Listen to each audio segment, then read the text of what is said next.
수렵인과 농경인 좌파색에서 약 250만 년 전부터 기원전 3000년, 그러니까 기원전 3000년에 국가가 건립됐던 신석경명 그 얘기 같은데, 수렵인과 농경.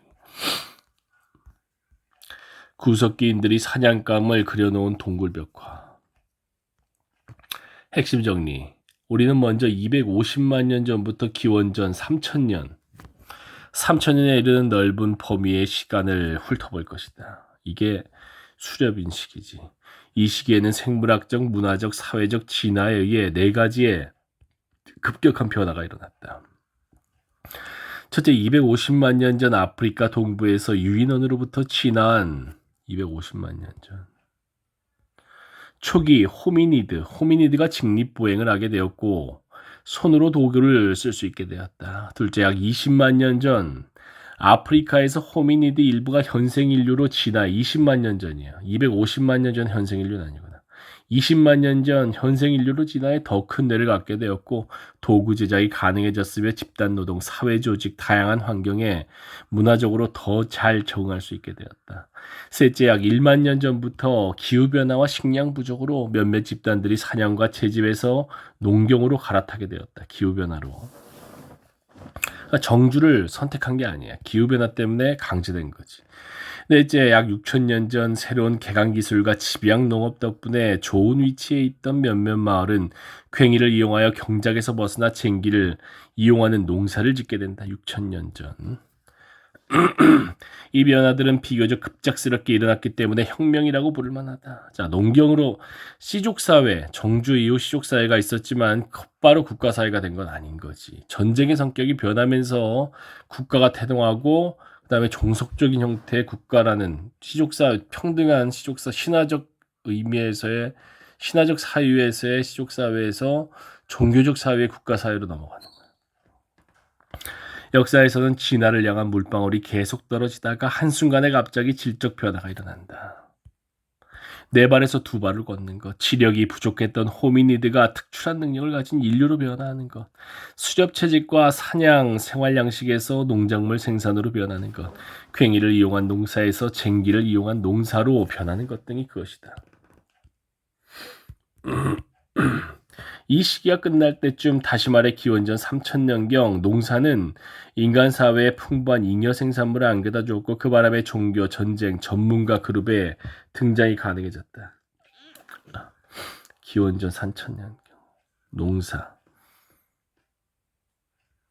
종교, 이게 신화가 종교로 변한 거야. 전쟁, 전문가 그룹의 등장. 전문가 그룹은 잉여 생산물의 통제권을 강탈했고 이들 중에서 첫 번째 착취자 계급이 등장하게 되었다. 현생 인류의 선조로 직립보행을 한 연장류 목의 한과, 호미니드, 초기 호미니드, 20만 년 전.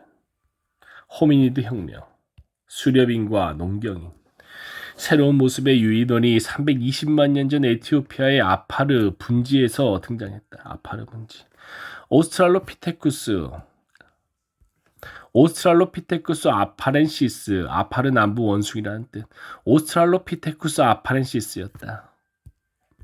인류학자들은 1974년에 오스트랄로피테쿠스 한 명의 화석뼈 47개를 복원했다. 1974년. 전체 뼈대의 약 40% 정도를 되살려낸 것이다.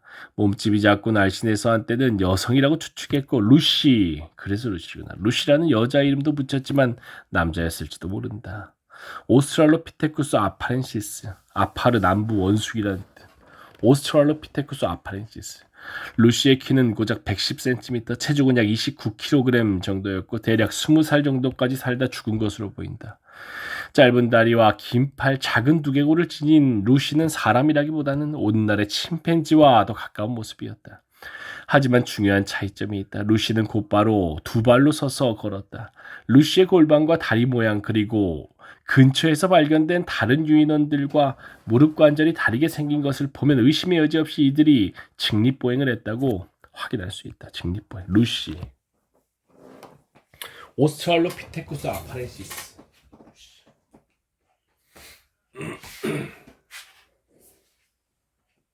에? 100% 안 되네. 오스트랄로피테쿠스 아파렌시스. 루시는 과일, 견과류, 씨앗, 계란, 기타 먹을 것을 채집하며 이동생활한 수렵 채집 집단 중 하나였을 것으로 보인다. 기후변화에 따라 숲이 줄어들고 사바나 초원이 만들어지면서 음식을 찾아 더 먼 거리를 이동할 수 있는 종은 살아남을 수 있었던 것이다. 더 먼 거리를 이동할 수 있으니까 살아남을 수가 있는 거지. 루시가 두 발로 직립보행을 하게 되면서 혁명적인 결과가 나타났다. 손과 팔이 자유로워지면서 도구를 만들거나 여러 가지 노동이 가능하게 되었다. 이로 인해 자연 선택에서 뇌 용량이 더 큰 쪽이 유리해졌다. 강력한 진화의 동력이 작동되기 시작한 것이다. 손과 뇌, 노동과 지능, 기술과 사고가 폭발적으로 상호작용을 하게 된 셈이다. 이런 과정을 거쳐 결국 현생 인류가 된 것이다. 루시가 도구를 만들었는지는 알 수가 없다. 루시를 비롯해 다른 유인원들 주위에서 도구가 발견되진 않았다. 하지만 250만 년 전 루시의 후손은 도구를 만들었음에 틀림없다. 자갈을 투박하게 깨뜨려 만든 도끼는 고고학적인 의미에서 도구를 제작하는 행위를 하는 새로운 과가 출현했음을 상징한다. 바로 호미니드다. 호미니드, 새로운 과, 도구를 제작하는 행위, 호미니드. 현생 인류가 된 거야. 인류 진화에서 최종 단계인 인류로 호모 사피엔스 종을 말한다. 현재 지구상에 살고 있는 인류는 모두 이 신인에 속한다. 호미니드. 도구가 등장했다는 것은 개념적 사고, 장래 계획, 손재주 등이 있었다는 뜻이다. 다시 말해 자연의 자원을 더 효율적으로 이용하기 위해, 즉 자연을 변화시키기 위해 지능과 기술을 활용했다는 뜻이다. 자연에서 나오는 것을 단순히 있는 그대로 취하기만 하는 동물들과는 달랐다. 호미니드는 이전에 존재했던 오스트랄로피테시네처럼 아프리카에서 진화했고 약 150만 년 동안 주로 그곳에서 머물렀다. 180만 년 된 화석이 흑해 주변의 조지아에서 발견된 적이 있기는 하다. 이를 통해 알 수 있는 것은 서부 아시아 쪽으로 잠시 동안 진출했다는 점이다. 원인류인 호모 에렉투스가 아프리카에서 남아시아와 동아시아로 이동한 것은 100만 년 전쯤이 되어서였다. 좀 더 진화한 호미니드인 호모 하이델베르겐시스는 서아시아와 유럽의 여러 지역에 정착했으나 숫자가 많지 않았고 불안정한 상태였다. 호미니드는 250만 년 전에 시작된 빙하 시대의 존재였다. 빙하시대 기후는 변화가 심했다. 추운 빙하기와 상대적으로 따뜻한 간빙기가 교차되었다. 우리는 현재 간빙기에 살고 있지만 2만 년 전 북유럽과 북아메리카 대부분 지역은 두께가 자그마치 최대 4km나 되는 얼음으로 뒤덮인 빙하기에 속했다. 겨울이 9개월간 계속되고 영하 20도 이하의 온도가 몇 주 동안 지속되는 기후였다. 초기 호민들은 그런 추위에 적응하지 못했으므로 빙하기에는 남쪽으로 이동했고 따뜻해지면 다시 북쪽에 살았다. 이들이 영국에 처음 발을 디딘 건 적어도 70만 년 전이었지만 이후 적어도 8번쯤 물러갔다 되돌아오기를 반복했다. 영국에서 살았던 기간이 다 합하면 아마도 구석기 시대 전 기간 약 70만 년에서 10만 년 전에 20% 정도밖에 안 될 것으로 보인다. 구석기 시대 70만 년에서 10만 년. 호모 하이델베르겐시스는 동물 자원이 다양하고 풍부했던 해변이나 강하구에 살았던 것으로 보인다. 강하구. 역시 강하구야. 정주하는 건 강하구지. 주로 사용한 도구는 집게로 쓰인 아슐리안 손도끼, 자르게인, 클락토니안 격지였다. 이 도구들은 필요에 따라 대량으로 생산됐다. 영국 박스글로브 발굴 지역에서는 약 50만 년 전 것으로 추정되는 300개의 손도끼와 부싯돌 잔해들이 다량 발견되었다. 당시 사바나 초원 같은 해안 평원에서 말이나 사슴, 콧불소를 잡는 데 쓰인 도구였다. 마지막 빙하기 동안에는 이전에 달리 전면적으로 다른 지역으로 철수하는 일은 없었다. 호모 네안데르탈렌시스는 추위에 적응한 호미니드로 유럽과 서아시아의 호모 하이델베르겐시스에서 20만 년 전에 진화했다. 네안데르탈인은 생물학적인 진화와 새로운 기술로 적응했다. 그들은 더 커진 머리와 큰 코, 튀어나온 눈썹뼈, 낮은 이마, 작은 턱을 갖게 되었다. 짧고 땅딸막하지만 튼튼한 몸통을 가진 네안데르탈인은 영하 10도의 겨울 추위에도 살아남을 수 있었다. 더 중요한 건 그들이 문화를 갖고 있었다는 점인데 이는 뇌의 지능으로 이어졌다. 뇌의 지능, 문화. 호미니드의 뇌는 점점 더 커졌다. 이런 특징을 갖기까지 자연 선택은 간단치 않았다. 호미니드. 뇌 조직은 다른 신체 조직보다 에너지가 많이 필요하다. 뇌는 우리 몸 전체 무게의 약 2%밖에 되지 않지만 음식물 에너지의 20% 이상을 소비한다. 뇌. 그렇게 많이 소비해 뇌가. 나는 도대체 얼마나 먹는 거야. 이렇게 머리를 쓰는데 말이야. 석기를 만들 때 몸체에서 떼어난 모든 1차 생산물을 말한다. 돌을 깨뜨려 석기를 만들 때 떨어져 나온 돌 조각은 격지가 떨어나온 원래 몸체 돌은 석핵 혹은 몸돌이라고 부른다. 몸돌. 1차 생산물. 몸체 돌에서 떼어난 1차 생산물. 3. 격지가 1차 생산물. 뇌는 또한 위험 요소도 초래했다. 인간이 직립보행에 적응하려면 골반이 좁아야 한다. 하지만 인간은 두개골이 커서 여성이 아이를 낳을 때 골반에 큰 부담을 준다. 그렇지. 두개골. 대가리가 크니까 골반이 커야 되는데 직립을 하려면 골반이 좁아야 돼. 그 결과 출산하는데 아주 긴 시간이 걸리고 고통을 감수해야 하며 종종 위험한 트라우마를 주기도 했다. 그렇지. 골반의 크기와 대가리 크기. 물론 두개골이 크면 장점도 많다. 큰 두뇌 덕분에 오늘날 인간은 대개 150명의 사람과 복잡한 사회관계를 유지할 수 있게 되었다.